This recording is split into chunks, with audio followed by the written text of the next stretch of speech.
Ayan, pa-practice nga po ulit. Ayan, pati ito nang sabi nila.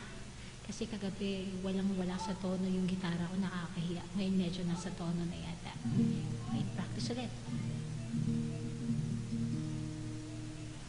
Sabihin man nilang ako'y bata pa, di ko pa raw alam kung paano umibig sa kanya. Sa karanasan daw ako ay hilaw pa, mag-aral ka pa, yan ang sabi nila.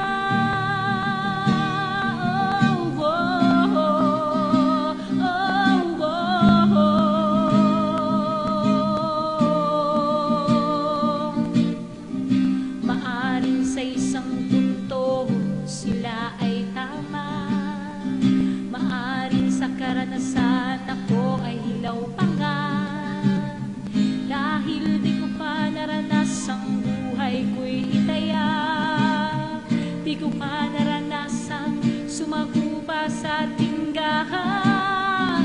Maaring kulang din ang aking pagkaunawa sa mga suliranin ng ating bansa.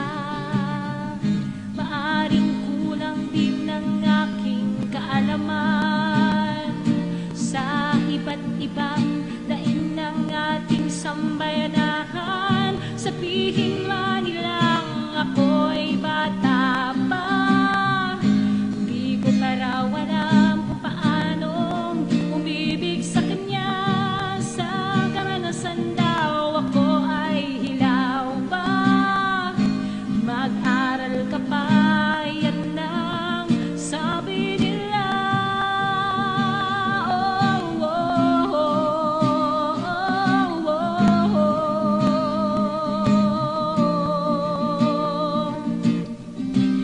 Ngunit dahil ba kulang pang aking karanasan at marami pa akong dapat pag-aralan, ang pag-ibig ba nila'y di ko kayang pantayan. Para sa akin ito'y isang maling kaisipan. Ang pag-ibig sa bayang kinagisnan ay sa puso at hindi sa isip lang. Ito'y nararamdaman at hindi na pag-aaralan. Ito'y wala